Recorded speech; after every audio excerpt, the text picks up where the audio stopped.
গল্পের আসর ভাই অগ্নিরা চ্যানেলে আজকে আপনারা শুনবেন হুমায়ুন আহমেদের লেখা তিথির নীল তোয়ালে।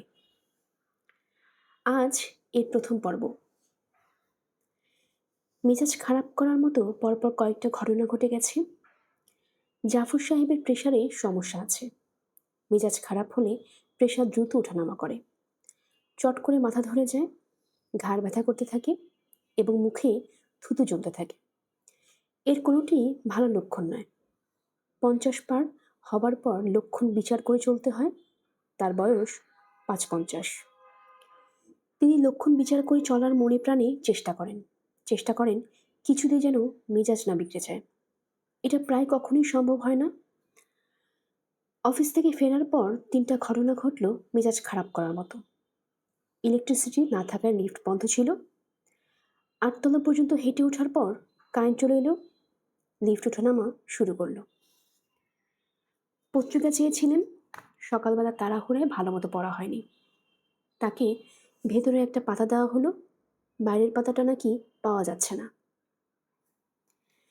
১ কাপ চা চাইলেন, তিথি ১ কাপ চা দিয়ে গেল।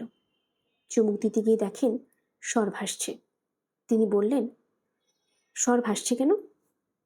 তিথি বলল, স্বর চায়ের চেয়ে হালকা বলেই ভাসছে, যদি ভারী হতো তাহলে ডুবে যেত। বলেই সে হেসে ফেলল। জাফর সাহেব গম্ভীর গলায় বললেন, রসিকতা করছিস কেন? রসিকতা করছি না বাবা, একটা বৈজ্ঞানিক সত্য ব্যাখ্যা করলাম। কঠিন ধমক দিতে গিয়েও জাফর সাহেব নিজেকে সামলে নিলেন। মেজাজ ঠিক রাখতে হবে, কিছুতেই মেজাজ খারাপ হতে দেওয়া যাবে না।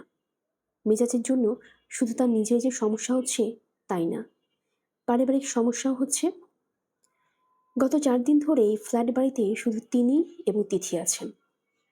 তার স্ত্রী শায়লা ছোট 2 মেয়ে ইরা, মীরাকে নিয়ে পল্লবীতে তার মায়ের বাসা চলে গেছেন।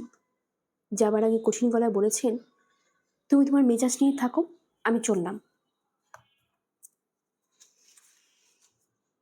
জাফর সাহেব বলেছেন, যেতে ইচ্ছে হলে যাবে, তবে তুমি যদি মনে করো আমি তোমাকে সাদাসাদি করে নিয়ে আসবো, তাহলে বিরাট ভুল করবে। এই জীবনে অনেক সাদাসাদি করেছি, আর নয়। তোমার ব্যাপারে আমি হাত ধুয়ে ফেলেছি। ছোট মেয়ে দুটিও যে মার সঙ্গে চলে যাবে তিনি ভাবেননি। তিনি সারা জীবন শুনে এসেছেন মেয়েরা পিতৃভক্ত হয়, শুধু তার বাড়িতেই উল্টো নিয়ম। 2 মেয়ে সুরসুর করে মার সঙ্গে চলে গেল, তাও যদি স্কুলে পড়া বাচ্চা মেয়ে হতো। একটা কথা ছিল, একটা আইএসসি দিয়েছে, অন্যটা আইএ পড়ে, 2nd ইয়ার। বড় মেয়ে তিথিও হয়তো চলে যেত, নেহায়েত হিউম্যানিটিয়ান গ্রাউন্ডে যায়নি। ইরামিরা খুব ভালো করে জানে তিনি এদের না দেখলে অস্থির বোধ করেন, সবাইকে একসঙ্গে না নিয়ে বসলে খেতে পারেন না। মেজাজ খুব খারাপ হয়ে যায়, কাকে কখন কি বলছেন খেয়াল থাকে না। শায়লা চলে যাওয়ার পরদিন কাজের মেয়ে রাশেদা তার টিনের ট্রাঙ্ক এবং পুটলাপুটি নিয়ে বিদায় হয়ে গেল। যাবার সময় বলল, ভুল ত্রুটি কিছু হলে নিজ গুণে ক্ষমা দিবেন। জাফর সাহেব বললেন, বেতন পাওনা আছে না, বেতন নিয়ে যাও। আমার বেতনের দরকার নাই। শেষ মুহূর্তে জাফর সাহেব আপোষের সুর বের করলেন। রাশেদা চলে গেলে ভয়াবহ সমস্যা হবে। তিনি সামান্য 1 কাপ চা পর্যন্ত ঠিকমতো বানাতে পারে না। রান্নার প্রশ্নই আসে না। ঢাকা শহরে ভালো কাজের লোক পাওয়া পরশ পাথর পাওয়ার মতো। রাশিদ সাহেব রাশিদার দিকে তাকিয়ে প্রায় মধুর গলায় বললেন, চলে যাচ্ছ কেন তাই তো বুঝলাম না, তোমাকে তেমন কিছু বলা হয়নি। রাশিদা বলল, আমি মেজাজের ধার ধারি না, যে বাড়িতে আমার নিজের নিজে গালি দেয় সেই বাড়িতে কাম করি না। ইংরেজি গালি ব্যাপারটা সত্য। জাফর সাহেব রাশিদাকে স্টুপিড ব্রেনলেস ক্রিয়েচার বলেছেন এবং তিনি মনে করেন তার জায়গায় অন্য যে কেউ এর চেয়ে কঠিন গালি দিত। তিনি অফিসে এসে স্যান্ডেল চাইলেন। রাশিদা স্যান্ডেল দিল ঠিকই, কিন্তু দুটা দুপাটির। তিনি কিছু বললেন না। চা চাইলেন, চা এনে দিল। চুমুক দিয়ে দেখেন মিষ্টি হয়নি। তিনি বললেন, রাশিদা চিনি লাগবে। সে রান্নাঘর থেকে চেঁচিয়ে বলল, চিনি দেওয়া আছে, নাড়া দেন। নাড়া দিতে চামচ লাগবে। তিনি চামচ চাইলেন। রাশেদা একটা তরকারির চামচ নিয়ে উপস্থিত হলো। চামচ দেখেই তার মেজাজ খারাপ হলো। তবু তিনি নিজেকে সামনে নিয়ে বললেন, এই চামচ চায়ের কাপে ঢুকবে? রাশেদা চামচ উল্টে পেছনটা দিয়ে ডাল ঘোটার মতো তার চায়ের কাপে ঘুটে দিল। শুধু তখনই তিনি বললেন, স্টুপিড ব্রেনলেস ক্রিয়েচার। অবশ্য কঠিন গলায় বললেন, মিষ্টি করে কাউকে স্টুপিড বলা যায় না, সেই বলাটাই কাল হয়েছে। জাফর সাহেব মেজাজ আয়ত্ত রাখার চেষ্টা অনেকদিন থেকেই করছেন, পারছেন না। সবাই সবকিছু পারে না, চেষ্টাও করে না। তিনি চেষ্টা করছেন, সে চেষ্টা কারো চোখে পড়ছে না। 233 টাকা দিয়ে বই কিনে এনেছেন, সেলফ কন্ট্রোল। 700 পৃষ্ঠার বই, সেখানে নেই এমন জিনিস নেই। একটা অংশ আছে যোগা, সেই অংশে বলা হয়েছে প্রতি রাতে শোবার আগে 5 মিনিট শবাসন করলে নিজের উপর পূর্ণ কর্তৃত্ব স্থাপিত হবে। শবাসনের নিয়ম হলো শক্ত মেঝেতে খালি গায়ে, গায়ে কোনো রকম কাপড়ই থাকতে পারবে না, অন্তর্বাসনা, শুয়ে থাকতে হবে। চোখ বন্ধ করে নিজেকে ভাবতে হবে একজন মৃত মানুষ। তার দেহটা একটা মৃত মানুষের দেহ, এই দেহের কোনো অনুভূতি নেই, বিশ্ব ব্রহ্মাণ্ডের সঙ্গে এই দেহের কোনো যোগ নেই। ৫-৫০ বছর বয়সে নেংটা হয়ে মেঝেতে শুয়ে থাকার কল্পনাই ভয়াবহ। তিনি এই ভয়াবহ ব্যাপারটাও করলেন। দরজা বন্ধ করে বাতি নিভিয়ে মেঝেতে শুয়ে পড়লেন। পুরোপুরি নগ্ন হওয়া তার পক্ষে সম্ভব হলো না। তিনি কোমরে একটা টাওয়াল জড়িয়ে রইলেন। লাভের মধ্যে লাভ এই হলো, তার ঠান্ডা লেগে গেল, কাশি, সর্দি, টনসিল ফুলে একাকার, ঢোক গিলতে পারেন না। মানুষের কত সমস্যা থাকে, তার একটিই সমস্যা, মেজাজ সমস্যা। কেউ তা সহজভাবে নিতে পারে না। মানুষের অসংখ্য সদ্গুণে কিছু কিছু তারও নিশ্চয়ই আছে, সেসব কেউ দেখবে না। শায়লা বাড়ি ছেড়ে চলে গেল, 4 দিনে একবার টেলিফোন পর্যন্ত করেনি। মেয়ে দুটিও না। রাশেদা চলে গেছে জানার পর তার কি উচিত ছিল না বাসায় ফিরে আসা? এই যে তিথি স্বর ভর্তি 1 কাপ চা তার হাতে দিল, চাপা হাসি হাসতে হাসতে বৈজ্ঞানিক সত্য ব্যাখ্যা করতে লাগলো, তার কি উচিত ছিল না বলা, বাবা কাপটা আমার কাছে দাও, আমি আরেক কাপ বানিয়ে নিয়ে আসছি। এমন না যে সে পরীক্ষা যাবে ব্যতিব্যস্ত। তার এমএসসি ফাইনাল পরীক্ষা হয়ে গেছে, সে রেজাল্টের জন্য অপেক্ষা করছে। অপেক্ষার এই সময়টা সে তো রান্নাবান্না শেখার চেষ্টাও করতে পারে। একদিন বিয়ে হবে, নিজের সংসার শুরু করবে। এই যুগের মেয়েরা শুধু লেখাপড়া শিখবে, রান্নাবান্না শিখবে না? সামান্য 1 কাপ চাও বানাতে পারবে না? তা তো হয় না। সরবতি চা হাতে নিয়ে জাহর সাহেব বসে রইলেন। অনেকক্ষণ ধরে কলিং বেল বাজছে। রাশেদা নেই যে কলিং বেল শুনে দরজা খুলে দেবে। তিথি কি করছে? সে কি তার নিজের ঘরে ঢুকে দরজা বন্ধ করে দিয়েছে? তার ইচ্ছে করছে কড়া গলা ডাকেন, তিথি। ডাকার আগে তিথি উপস্থিত হলো, হাতে চায়ের কাপ। বাবা নাও, এবার চায়ের কোনো স্বর নেই, ছেঁকে এনেছি। জাফর সাহেব যন্ত্রের মতো চায়ের কাপ নিতে নিতে বললেন, কলিং বেল বাজছে, দরজা খোলা হয়েছে বাবা। কে এসেছে? অচেনা একজন, যে এসেছে সে ড্রয়িং রুমে বসেছে। জাফর সাহেব চায়ের কাপ হাতে উঠতে লাগলেন। তিনি হাত ধরে বাবাকে বসিয়ে দিল। নরম গলায় বলল, চা শেষ করে তারপর যাবে, তার আগে না। কেন? যে এসেছে আমার ধারণা তাকে দেখে তোমার মেজাজ আরো খারাপ হবে। মাঝখান থেকে তোমার চা খাওয়া হবে না। চায়ে কি চিনি হয়েছে? হুম। চায়ের টেম্পারেচার ঠিক আছে? বেশি ঠান্ডা কিংবা বেশি গরম হয়নি তো? না, ঠিকই আছে। তিথি বাবার সামনে মোড়া পেতে বসল। জাফর সাহেব লক্ষ্য করলেন মেয়েকে কেমন জানি অচেনা অচেনা লাগছে। চুলটুল কেটেছে কিংবা কোনো একটা কায়দা করেছে। রাস্তার মোড়ে মোড়ে মেয়েদের চুল কাটার দোকান হওয়ায় এই এক বিপদ হয়েছে। নাপিতের কাছে ছেলেরা যাবে, মেয়েরা কেন যাবে? কি হচ্ছে দেশটার? জাফর সাহেব বললেন, তোকে এমন লাগছে কেন? কেমন লাগছে? কিরকম যেন লাগছে। চুল কেটেছিস? না, কানে দুল পড়েছি। জাফর সাহেব মেয়ের কানের দিকে তাকিয়ে চমকে উঠলেন। হাতের চুড়ির চেয়ে বড় দুটো রিং। মাঝারি সাইজের হাতের কানের জন্য মানানসই হতো, মানুষের কানের জন্য না। সুস্থ মাথার কেউ এই দুল কানে পড়ে? এই ফ্যাশন কবে চালু হলো? সুন্দর লাগছে না বাবা? জাফর সাহেব গম্ভীর গলায় বললেন। এগুলোর নাম কি? আলাদা কোনো নাম নেই, আমি নাম দিয়েছি পাঙ্কু রিং। পাঙ্কু মেয়েদের রিং? পাঙ্কু মেয়ে মানে কি? তুমি বুঝবে না। তোমার চা খাওয়া কি শেষ হয়েছে? হ্যাঁ। তাহলে তুমি বসার ঘরে যাও, যে বসে আছে তাকে দ্রুত বিদায় করে আসো। তবে ফর গড সেক রাগারাগি করবে না। রাগারাগি কেন করবো? রাগারাগি করবে কারণ ভদ্রলোক কাদামাখা জুতা পায়ে কার্পেটে হাঁটাহাঁটি করছেন। তোমার কাছে হয়তো অবিশ্বাস্য মনে হবে, কিন্তু তার হাতে 4টা মুরগি। মুরগিগুলি তিনি কার্পেটে শুয়ে রেখেছেন।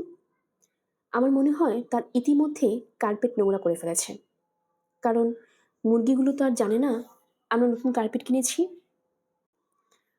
ঠাট্টা করছিস? মোটেই ঠাট্টা করছি না, সত্যি কথা বলছি। তোমার যা মেজাজ, ঠাট্টা করে বিপদে পড়তে চাই না। সত্যি কার্পেটে মুরগি শুয়ে রেখেছে? হ্যাঁ। তুই বলতে পারলি না যে কার্পেট মুরগির বিছানা না? আমি বলতে পারিনি, কারণ আমি অতি ভদ্র একজন তরুণী। কাউকে অপছ্রুত করা আমার পক্ষে সম্ভব নয়। তাছাড়া ভদ্রলোক কেমন মুখ কাচুমাচু করে বসে আছে, দেখে মায়াই লাগলো। জাফর সাহেব গম্ভীর মুখে উঠে দাঁড়ালেন। তিথি বলল, প্লিজ বাবা, মেজাজ খারাপ করবে না। গ্রাম থেকে এসেছে, বোকাশোকা মানুষ। তিথি মিথ্যা বলেনি। সত্যি সত্যি কার্পেটের এক কোণায় 4টা মুরগি, দড়ি দিয়ে পা বাঁধা। তারা ঘাড় ঘুরিয়ে ড্রয়িং রুমের সৌন্দর্য দেখছে। ধুলোমাখা জুতো পায়ে রোগা ধরনের একটা ছেলে বসে আছে। কার্পেট মাত্র গত সপ্তাহে কেনা হয়েছে।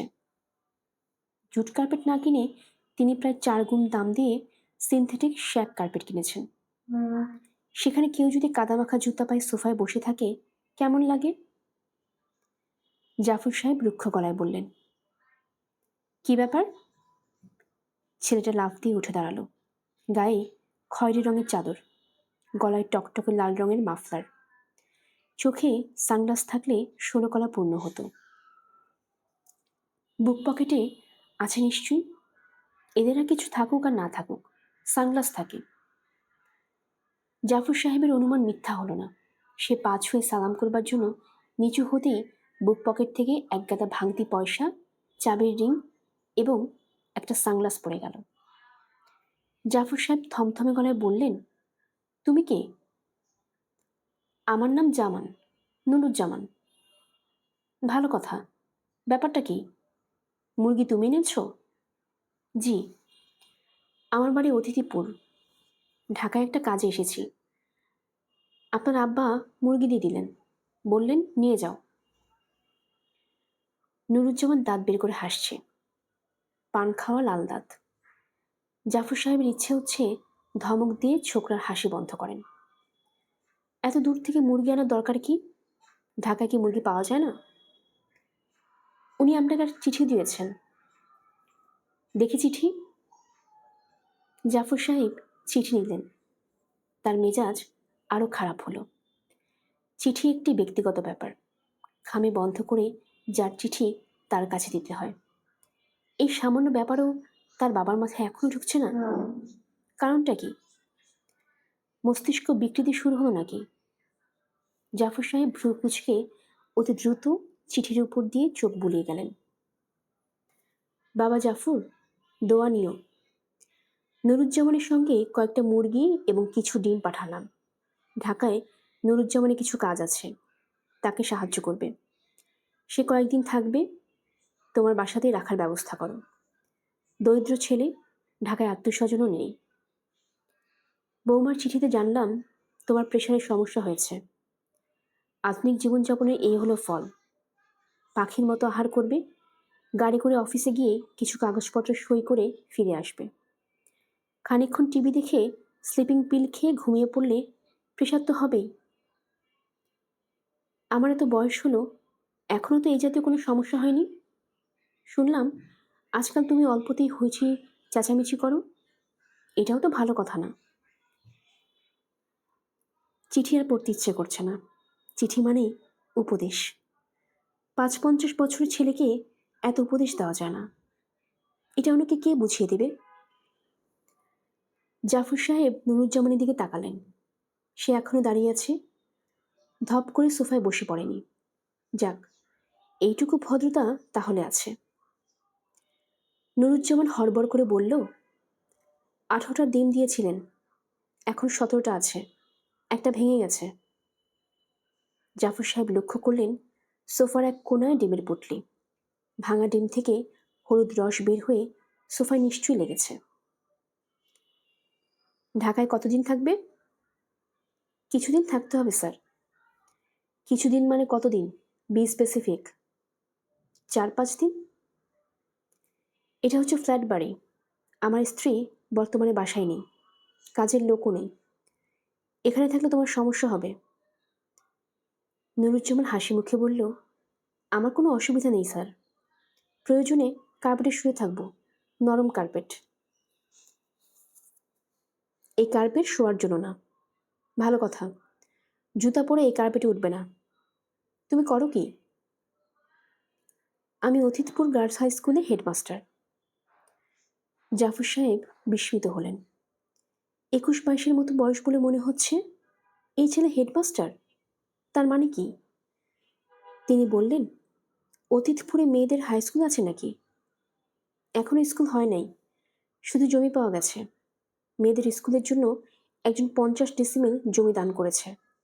সবাই আমাকে ধরল, তুমি জোগাড় যন্ত্র করে স্কুলে দাঁড় করায় দাও, এই জন্যই ঢাকায় আসছি। বুঝলাম না, ঢাকায় এসে কি হবে? স্কুলের স্যাংশন লাগবে।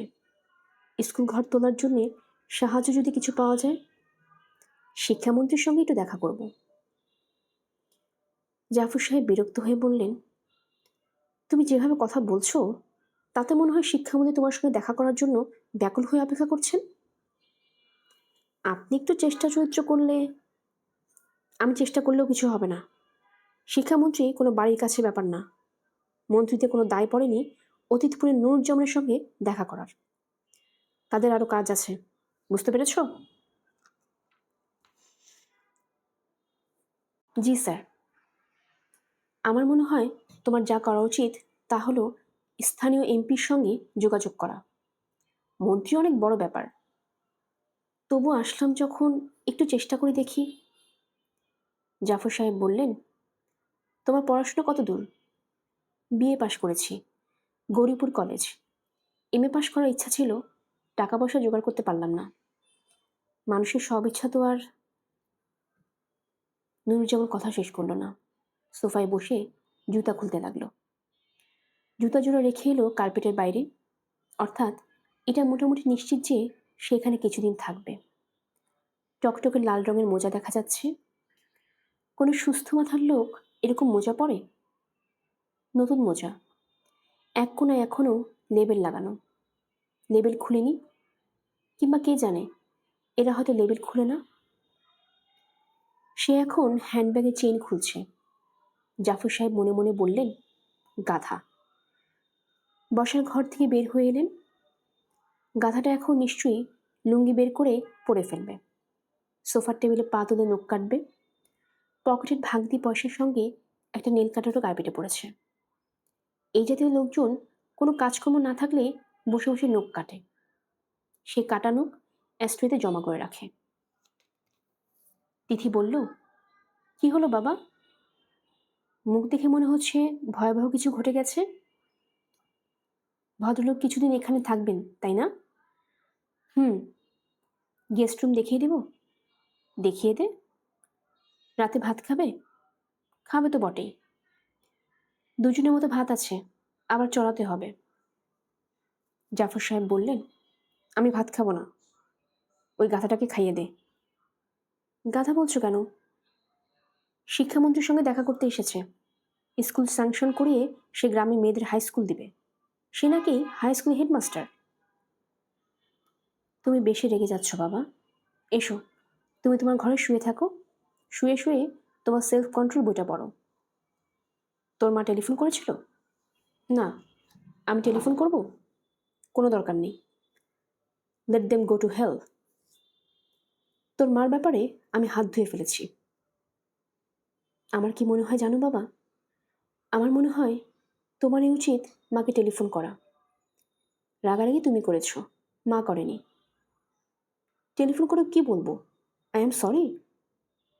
কিচ্ছু বলতে হবে না। টেলিফোন করলেই মার রাগ পড়ে যাবে। তারপর যখন শুনবে রাশেদা চলে গেছে, বাসায় একজন অতিথি, তখন সব সামলাবার জন্য নিজেই আসবেন। করবো টেলিফোন? জাফর সাহেব কিছু বললেন না। তিথি টেলিফোন সেট বাবার সামনে থেকে উঠিয়ে নিয়ে গেল। মার সঙ্গে কথা বলার সময় যেন বাবা শুনতে না পান। শালা টেলিফোন ধরলেন। তিথি বলল, কেমন আছো মা? শায়লা ভারী গলায় বললেন, ভালো। রাগ কমেছে? রাগ কমাকমের মধ্যে কি আছে? বাড়ি থেকে বের হয়ে এসেছি যখন, পুরোপুরি এসেছি। তুই কি ভেবেছিস সুরসুর করে ফিরে আসবো? তুই ভেবেছিস কি তোর বাবা 1 মাইল দূর থেকে কলিং করে এসে আমার পায়ে ধরলেও লাভ হবে না? তোমার রাগ তো কমেনি মা, বরং বেড়েছে। এদিকে বাবা পুরোপুরি ঠান্ডা, মুখ শুকনো করে ঘুরে বেড়াচ্ছেন। তোমার সঙ্গে কম্প্রোমাইজে আসতে চান। আমাকে বললেন, তোর মাকে টেলিফোন কর। আমি নিজের ইচ্ছায় টেলিফোন করিনি মা, বাবা করালো। তুই তোর বাবাকে বল আমি কোনোদিনও তার ওই সাধের ফ্ল্যাটে বাড়িতে ঢুকবো না। কত বড় সাহস! আমার মেয়েদের সামনে আমাকে বলে ব্রেইনলেস ক্রিয়েচার। ব্রেইনলেস ক্রিয়েচার বলা বাবার মুদ্রাদোষ। রাশিদাকেও বাবা ব্রেইনলেস ক্রিয়েচার বলেছেন এবং রাশিদাও বিদায় হয়ে গেছে। মা, আমরা দারুণ বিপদে পড়েছি। এদিকে গোদের ওপর ক্যান্সারের উপর তো অতীতপুর থেকে এক অতিথি এসে উপস্থিত। ওনার হবি হচ্ছে মন্ত্রীদের সঙ্গে কথা বলা। উনি জানিয়েছেন ঢাকার সব মন্ত্রী এবং প্রতিমন্ত্রীর সঙ্গে কথা না বলে উনি বিদায় হবেন না। চুপ কর, খামাখা বকবক করিস না। শুধু শুধু এত কথা বলিস কেন? বাবার সঙ্গে সত্যি কথা বলবে না মা? না। মা, একটা কথা বলি শোনো। তুমি কি একটু ওভার রিয়েক্ট করছো না? তুমি 25 বছর ধরে বাবার সঙ্গে আছো। তুমি তো জানো চট করে রেগে যাওয়া বাবার স্বভাব। রেগে যায়, আবার রাগ চলেও যায়। কখনো রাগ পুষে রাখে না। রাগ পুষে রাখার ব্যাপারটা করো তুমি। তুই আমাকে উপদেশ দিচ্ছিস? উপদেশ দিচ্ছি না মা, আর উপদেশ দিলেও তুমি সেই উপদেশ শোনার পাত্র না। বাবা তোমাকে ব্রেইনলেস ক্রিয়েচার বলাতে তুমি বাড়িঘর ছেড়ে চলে গেলে। বাবা তো কোনো কারণ ছাড়া হঠাৎ রেগে গিয়ে তোমাকে ব্রেইনলেস ক্রিয়েচার বলেনি। সব মিলিয়ে বিচার করে দেখো, নিশ্চয়ই তুমি এমন কিছু করেছো যেখান থেকে বাবার ধারণা হয়েছে। তুই আমাকে বিচার শেখাচ্ছিস? তোর এত বড় সাহস! তুই আমাকে এত চেঁচাচ্ছ কেন মা? আমি তো চেঁচাচ্ছি না। ঠিক আছে মা, তুমি বেশি রেগে যাচ্ছ। আমি রাখি, পরে কথা বলবো। খবরদার টেলিফোন রাখবি না। টেলিফোন ধরে থাক। আচ্ছা মা। টেলিফোন ধরে আছি, বলো কি বলবে। শান্তভাবে বলো মা, মামারা কি মনে করবে? তিথি টেলিফোন ধরে রইল। শায়লা বললেন, খবরদার, কোনোদিন তুই আমার সঙ্গে কথা বলবি না, কোনোদিন না। আচ্ছা বলবো না। আর তুই তোর বাবাকে বলবি তাকে আমি শিক্ষা দিয়ে ছাড়বো। কত ধানে কত চাল বুঝিয়ে দেব। মাথা কামিয়ে তাকে আমার সামনে আসতে হবে। কত বড় সাহস! আমাকে চাকর বাকরের সামনে অপমান করে, আমাকে স্টুপিড বলে। স্টুপিড পানিতে গুলে তাকে খাইয়ে দেব। শায়লা ঘটাং করে টেলিফোন রাখলেন। তিথি বাবার ঘরে ঢুকল। জাফর সাহেব বিছানায় শুয়ে পড়েছেন, হাতে সত্যি সত্যি সেলফ কন্ট্রোলের বই। তিথিকে ঢুকতে দেখেই আগ্রহ নিয়ে বললেন, কথা হয়েছে তোর মার সঙ্গে? হ্যাঁ হয়েছে। কি বলল? তিথি ইতস্তত করে বলল, তেমন কিছু বলেনি, তবে মনে হয় তার নিজের আচার আচরণে খানিকটা লজ্জিত। এখন লজ্জায় পড়ে টেলিফোনও করতে পারছে না, ফিরে আসতেও পারছে না। তুমি বরং কাল নিজে গিয়ে দেখে এসো। প্রথমে হয়তো খানিকক্ষণ মিথ্যা রাগ দেখেই চেঁচামেচি করবে, তুমি পাত্তা দিও না। তিথি লক্ষ্য করল তার বাবার মুখ থেকে অন্ধকার অনেকখানি সরে গেছে। বাবার আনন্দিত মুখের দিকে তাকিয়ে বড় মায়া লাগছে। মায়া কেন যে এই মানুষটার উপর রাগ করে? জাফর সাহেব ইতস্তত করে বললেন, ইরা আর মীরা ওরা কি আমার সঙ্গে কথা বলতে চাচ্ছিল? হ্যাঁ বাবা, চাচ্ছিল। আমিই তোমাকে দেইনি। মার সঙ্গে কথা না বলে ওদের সঙ্গে কথা বললে মা রেগে যাবে। তুমি যেমন ফট করে রেগে যাও, মাও তো সেরকম রাগে। That's true. তুই যা, ওই ছেলেটাকে ঘর দেখিয়ে দে। তিথি দীর্ঘ নিঃশ্বাস ফেলে রওনা হলো। নুরুজ্জামান লুঙ্গি পরে সোফার এক কোনায় চুপচাপ বসে আছে। তিথিকে দেখে আগের মতো লাফ দিয়ে দাঁড়ালো। তিথি বলল, আসুন, আপনাকে আপনার থাকার ঘর দেখিয়ে দিচ্ছি। সরি, অনেকক্ষণ একা একা বসিয়ে রেখেছি। নুরুজ্জামান মেয়েটির ভদ্রতায় মুগ্ধ হয়ে গেল। অনেকক্ষণ একা একা বসিয়ে রেখেছি, কি সুন্দর করে কথাগুলি বলল। বলার কোনো দরকার ছিল না। তাকে তো একা একাই বসিয়ে রাখবে। তার সঙ্গে গল্প করা কার এমন দায় পড়েছে? নুরুজ্জামান বলল, ডিমগুলো কি করব? এখানে 17টা ডিম আছে। 18টা দিয়েছিলেন, একটা ভেঙে গেছে। ডিমের অবস্থা আমি করব, আপনি আসুন। নুরুজ্জামান উঠে এলো। এটা আপনার ঘর, সঙ্গে অ্যাটাচ বাথরুম আছে। বাথরুমে একটা জিনিস আপনাকে দেখিয়ে দেই। এটা গরম পানির, এটা ঠান্ডা পানির কল। গোসলের সময় ঠান্ডা গরম 2 রকম মিশিয়ে নেবেন। শুধু গরম পানি কল ছাড়লে কিন্তু বিপদে পড়বেন। খুব গরম পানি আসে, একেবারে বয়লিং ওয়াটার। মশারি নেই, মশারির দরকারও নেই। 9তলা পর্যন্ত মশা উঠতে পারে না। কাবার্ডে 2টো কম্বল আছে। জানালা টানালা বন্ধ করলে শীত আসে না। একটা কম্বলেও শীত মানার কথা, তারপরেও যদি শীত না মানে, ভাত দিতে একটু দেরি হবে। আপনার কি খুব খিদে পেয়েছে? নুরুজ্জামান বলল, জি। তাহলে আমি বরং 1 কাপ চা আর বিস্কিট দিয়ে যাই। আধ ঘন্টার মধ্যে ভাত দিয়ে দেব। জি আচ্ছা। তিথি রান্নাঘরের দিকে রওনা হলো। তার মায়া লাগছে। খিদে লেগেছে কিনা জিজ্ঞেস করার সঙ্গে সঙ্গে বলল, হ্যাঁ। কেউ বলে না, বলার নিয়ম নেই। সভ্য সমাজের নিয়ম হচ্ছে ভদ্রতা করে বলতে হয়, খিদে নেই। খাবার ঘরের এক কোণায় 4টা মুরগি পায়ে দড়ি বাঁধা অবস্থায় পড়ে আছে। এরা কোনো শব্দ করছে না। সবকটা একসঙ্গে ঘাড় উঁচিয়ে তিথিকে দেখছে।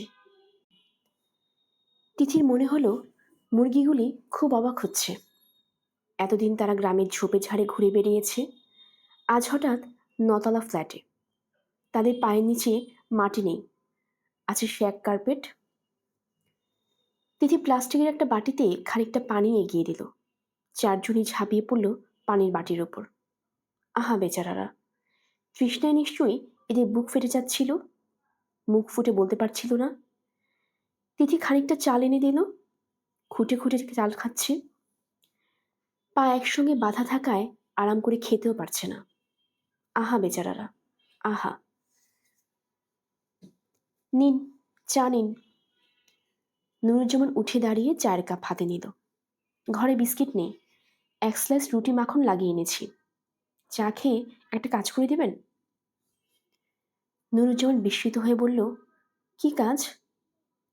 মুরগিগুলির পায়ে দড়ি বাঁধা, দড়ি খুলে দিবেন। কাজের লোকের একটা ঘর আছে রান্নাঘরের পাশে, ওইখানে ছেড়ে রাখবো। সারাদিন বাঁধা ছিল, খুব মায়া লাগছে। নুরুজ্জামান বলল, জি আচ্ছা। তিথি একটুক্ষণ থেমে থেকে বলল, আপনি যখন দেশে ফিরে যাবেন তখন মুরগিগুলোর সঙ্গে নিয়ে যাবেন, গ্রামে নিয়ে ছেড়ে দেবেন। পারবেন না? জি পারবো।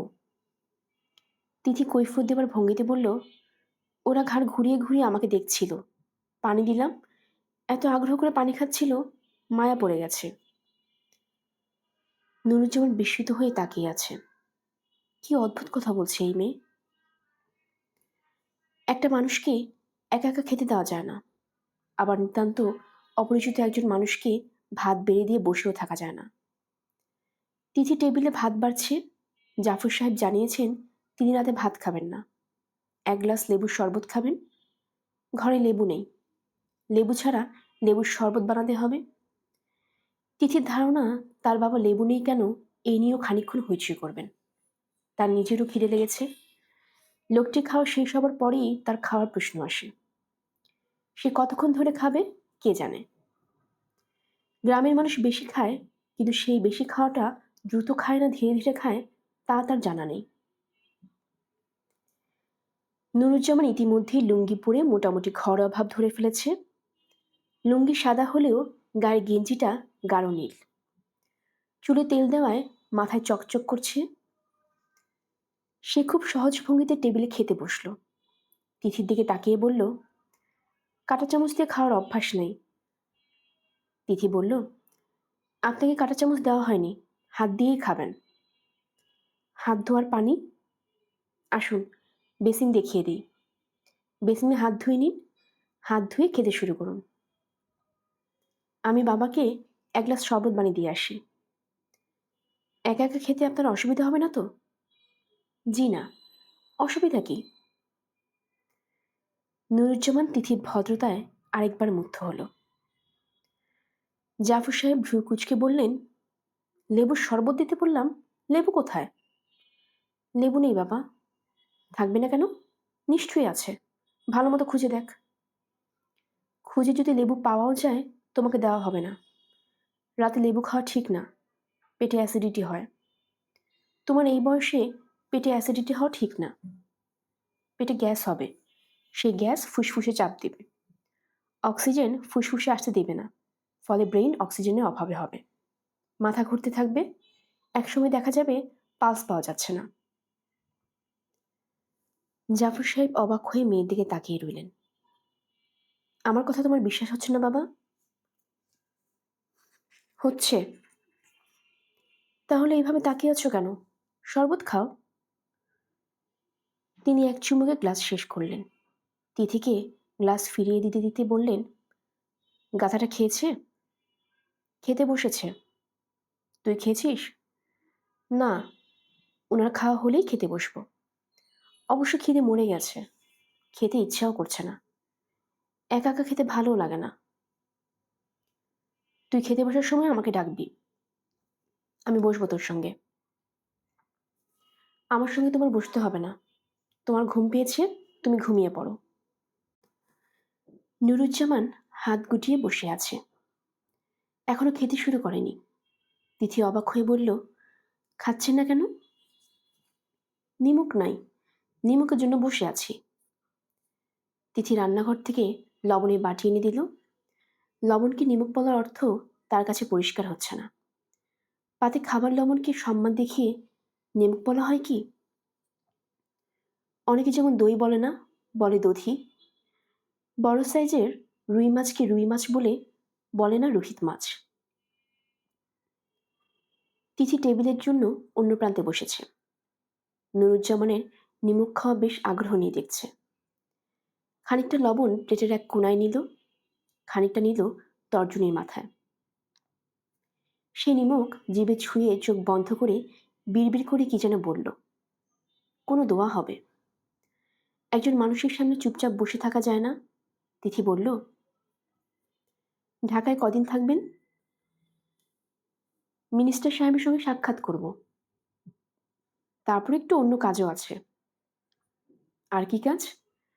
একটু ঘোরাফেরা করব। ঢাকায় আগেও 2 বার এসেছি, ঘোরাফেরা করতে পারিনি। দেখার জিনিসে তো এই শহরে কোনো অভাব নাই। এবার ভাবছি যতটা পারি দেখব। ডায়নার একটা সন্তান হয়েছে, সেটাও দেখে যাব। আপনার কথা বুঝলাম না, কার সন্তান হয়েছে?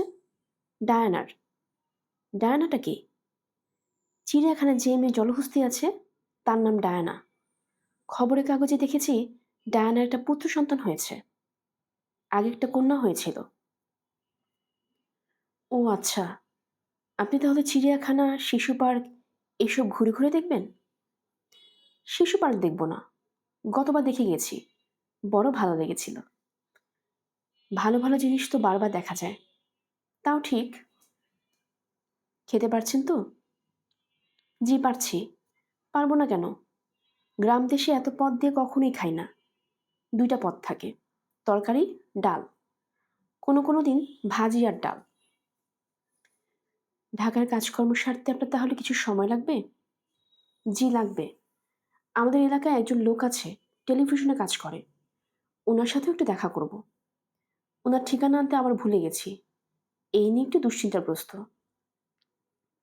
তবে টেলিভিশনে গেলে নিশ্চয়ই ওনার ঠিকানা পাবো।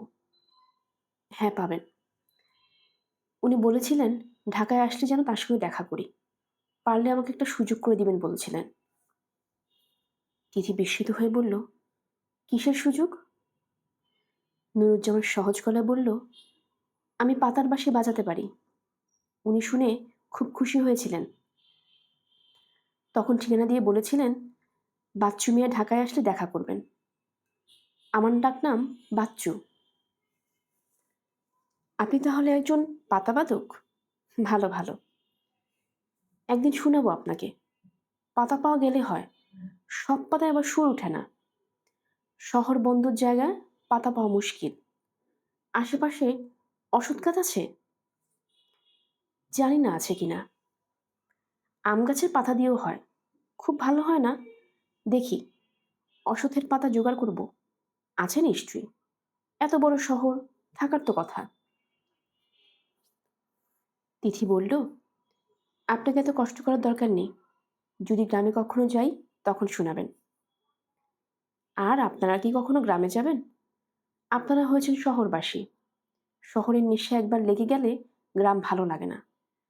শহরের নেশা বড় খারাপ নেশা। তিথি বলল, তাও ঠিক। তবে গ্রাম আমার খুব খারাপ লাগে না। একবার গিয়ে দাদাজানের সঙ্গে 2 সপ্তাহ ছিলাম। আমি জানি, উনি আমাকে বলেছেন। উনি আমাকে খুব পেয়ার করেন। ও আচ্ছা, ভুলেই গেছি। উনি আপনাকে একটা পত্র দিয়েছেন, বলে দিয়েছেন জরুরি। আমি নিয়ে আসি। নুরুজ্জামান উঠতে গেল। তিথি বলল, খাওয়া শেষ করুন, তারপর দেবেন। নুরুজ্জামান খাওয়া শেষ করল। খাওয়ার শেষ পর্বও দর্শনীয়। প্লেটে খানিকটা পানি ঢেলে সে পানি দিয়ে প্লেট পরিষ্কার করে সেই পানি ডালের মতো চুমুক দিয়ে খাওয়া। রীতিমতো গা গিনগিন করা ব্যাপার। তিথি তাকিয়ে আছে বলেই লজ্জিত গলায় বলল, নবিয়ে করিম এইভাবে খেতেন, এতে আয়ও বৃদ্ধি হয়। ও আচ্ছা, ঘরে কি পান আছে? জি না, মা পান খান। তিনি বাসায় নেই তো, তাই তার পানির সরঞ্জামও নেই। আচ্ছা, আমি পানির ব্যবস্থা করছি। কিভাবে করবেন? রিসিপশনে লোকজন আছে, এদের বলে ওরা পানি নিয়ে উপরে দিয়ে যাবে। সামান্য পানির জন্য আপনাকে নিচে নামার দরকার নেই। আমাকে নিচে নামতে হবে না, আমি ইন্টারকমে বলে দেব। তিথি কিছু খেতে পারল না। ভাতের গামলা ফ্যানের নিচে এতক্ষণ ছিল বলেই ভাত ঠান্ডা কড়কড়া হয়ে গেছে, চিবানো যায় না এমন অবস্থা। তরকারি ও কোনটিতে লবণ হয়নি। নুরুজ্জামান প্রচুর লবণ কেন নিয়েছে তা এখন বোঝা যাচ্ছে। তিথির খুব ক্লান্তি লাগছে, অনেক কাজ বাকি। টেবিল থেকে থালা বাসন সরানো, পরিষ্কার করা, রান্নাঘর নোংরা হয়ে আছে। শোবার আগে সব ঝকঝকে না করে রাখলে ভালো ঘুম হয় না। ঘুমের মধ্যেও বারবার মনে হয়, কি যেন বাকি থাকলো, কি যেন বাকি থাকলো। সব কাজ শেষ করে এক পেয়ালা চা হাতে তিথি বারান্দায় এসে বসলো। ঘুমোতে যাবার আগে এটি হচ্ছে তার শেষ রুটিন। 9 তলার দক্ষিণমুখী বারান্দা, খুব হাওয়া। এক একবার মনে হয় বেতের চেয়ার সহ তাকে উল্টে ফেলে দিচ্ছে। আকাশের কাছাকাছি বস করার অনেক সুবিধার একটি হচ্ছে হাওয়ার সঙ্গে খেলার সুযোগ। আজ আবার জোছনা হয়েছে, বারান্দা চাঁদের আলোয় মাখামাখি। জোছনাটাও বেশ অদ্ভুত, মনে হচ্ছে শুধু বারান্দায় জোছনা হয়েছে, আর কোথাও নয়। টেলিফোন বাজছে, উঠে ধরতে ইচ্ছে করছে না। অনেক রাতে খুব আজে বাজে ধরনের কল আসে। আবার মারুফও মাঝরাত ছাড়া টেলিফোন করে না। 60 ভাগ সম্ভাবনা কুৎসিত মানসিকতা কোনো মানুষ টেলিফোন করেছে। তিথি টেলিফোন ধরা মাত্র সে বলবে, আপা, এত রাত পর্যন্ত জেগে আছেন কেন, কি করছেন? তারপরেই শুরু করবে অশ্লীলতম কিছু কথাবার্তা। আবার 40 ভাগ সম্ভাবনা হলো মারুফ টেলিফোন করেছে। টেলিফোন না ধরা মানে সেই সম্ভাবনা অগ্রাহ্য করা। তিথি তা পারবে না। তিথি কেন? কোনো মেয়েই পারবে না। তিথি টেলিফোন ধরে ভয়ে ভয়ে বলল, হ্যালো তিথি। হুম, তোমাদের টেলিফোন নষ্ট নাকি বলো তো? সন্ধ্যাবেলা অনেকবার চেষ্টা করলাম। সন্ধ্যাবেলা টেলিফোন লাইন খোলা ছিল। ও আচ্ছা, তুমি এখনো ঘুমাওনি? না। করছিলে কি? বারান্দায় বসে জ্যোৎস্না দেখছিলাম। জ্যোৎস্না আছে নাকি? হ্যাঁ। তোমার গলার সুর মনে হচ্ছে খুব ক্লান্ত। কিছুটা ক্লান্ত তো বটেই। অনেক কাজ করলাম, রান্না বান্না, ঘর গোছানো। তোমার মা এখনো আসেননি? হুম। তোমার মা কি খুব রাগী মহিলা? তাকে দেখে কিন্তু মনে হয় না। মা মোটেই রাগী মহিলা না।